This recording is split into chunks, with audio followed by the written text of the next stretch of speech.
So Square Enix started out their conference by showing a trailer and then some gameplay footage from Shadow of the Tomb Raider. They showed a stealth sequence in the game, and that looked really good. I really like stealth games. I'm interested to know whether or not you can stealth the entire game, because they played it Predator style, where they snuck up on people and killed them. I would like to know if you could just sneak past everybody and do a completely pacifist run of the game. I really like it when games allow you to do that. It usually makes the game a lot harder, but it's very satisfying. So if Shadow of the Tomb Raider allows a true pacifist run, I might actually pick it up and play it. After Shadow of the Tomb Raider, they talked about Final Fantasy XIV. They went over some of expansions coming to the game with Stormblood and Under the Moonlight. And then they showcased a little bit of a Final Fantasy XIV Monster Hunter Worlds crossover with Rathalos. And then after that, they showed more footage from Captain Spirit and gave more details about the game. Some developers came out and talked about it and basically explained that Captain Spirit is not supposed to be the second game in the series. It's not Life is Strange 2. They are working on Life is Strange 2, and the story of Captain Spirit and the characters in Captain Spirit do link up with the Life is Strange 2 game, which explains why the game is free. They're trying to gain publicity for Life is Strange 2 through the use of the Captain Spirit game. It's essentially a glorified demo of Life is Strange 2 with a completely different story and different main protagonist characters. So I think the goal is make this game good, and then you will enjoy this game. So when the next game comes out, you'll go, oh, I really want to play more. And then you'll buy that game, which I'm okay with. That's great, in my opinion. That tells me they're viewing the game as a legitimate investment and not just a game to put ads in and call a free game. So I think it will actually be 100% free and there won't be any ads in it or anything. I guess I'll find out when, it's like June 26th or whatever that you can download the game. I think if there are any ads in the game, they'll just be for Life is Strange 2, since that's the point of the game. They're trying to promote that game. After that, they showcased a trailer for Dragon Quest XI. That's cool. Here in the US, we don't get all of the Dragon Quest games, so it's nice to see a confirmation for a localization of a Dragon Quest game. I'm not a huge fan of the Dragon Quest series, not like the mainline titles anyway, but I am a major fan of the Dragon Quest monster games. So anytime the Dragon Quest series gets attention from Square Enix, it kind of makes me a little bit happy, because I go, oh, maybe I'll get another Dragon Quest Monsters game soon. I probably won't. There hasn't been one since Joker 2, and that was back on the DS, I think. Not even the 3DS, just the DS. And I know they've made Dragon Quest monster games since then, but they didn't localize any of them to the US. And I was really disappointed about that, because they actually made a 3DS remake of the first Dragon Quest Monsters game I ever played in Japan, but they didn't port it to America. The game was actually called Dragon Warrior Monsters when it was released in the US, because they just localized the name. But that game got a remake of the 3DS in Japan, but they didn't localize it, so I didn't get to play it. And I was really disappointed about that. But I keep hoping for a new Dragon Quest monster game.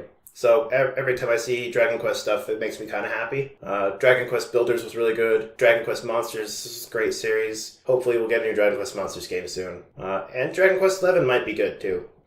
I'm not super into the mainline series, so I don't know. Still, it's good to see it. After that, they showed a teaser trailer for a new game called Babylon's Fall. They didn't really showcase any gameplay from the game. It was just a teaser. But the teaser did actually have a timeline of events.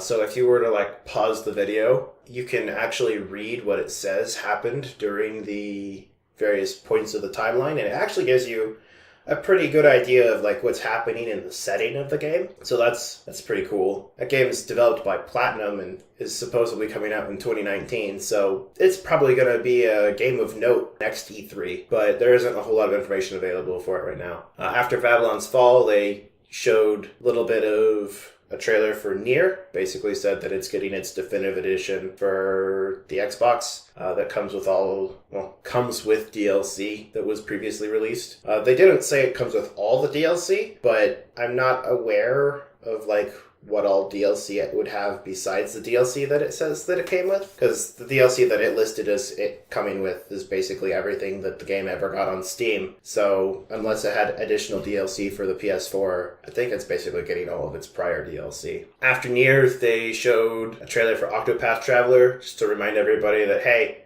Octopath Traveler is coming out next month, which is cool. The game looks good, so I don't necessarily mind seeing it, but at the same time, I've already seen a lot of Octopath Traveler stuff, and I already know the game's coming out next month, so it's not like a huge surprise either. After Octopath Traveler, they showed some Just Cause 4 footage and talked about it for a bit.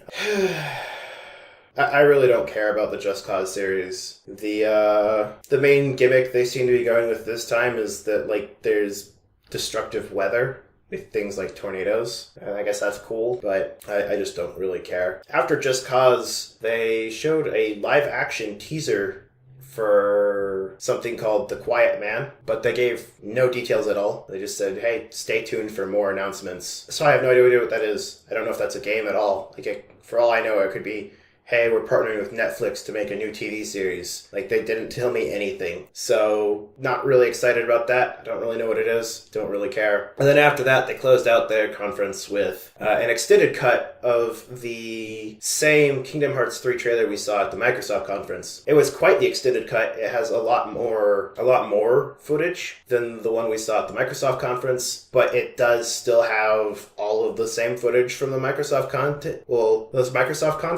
And so it's kind of weird. Like, I feel like they really kind of shot themselves in the foot here. If they had not shown that trailer at the Microsoft conference, then it would have been a big reveal for this conference. But since they already showed most of, like, the keynotes, it was mostly just like, oh, cool, Wreck-It Ralph is here. And, you know, just like a couple little extra details that you wouldn't have caught from the other one. And you're like, yeah, we got a little bit of extra information, but it's mostly just the same trailer. So that takes a lot of the wind out of the sail, in my opinion, because it's like, I already saw, like, the main hook for the trailer at the end, because that was already in the other trailer. If they had not shown the one at the Microsoft conference, this one would have been good. Or, as an alternative, they could have shown the one at the Microsoft conference, and then just had a second, completely different trailer for their own conference. But they didn't do that. They instead used the same trailer, just an extended cut version of it, and it was kind of lame. And that ended the Square Enix conference. That's all they had to show. Some of it was really interesting, and some of it was kind of disappointing, and they just kind of undermined themselves with their Kingdom Hearts 3 announcement. So that's it for the Square Enix conference, and I will see you all for the Ubisoft conference.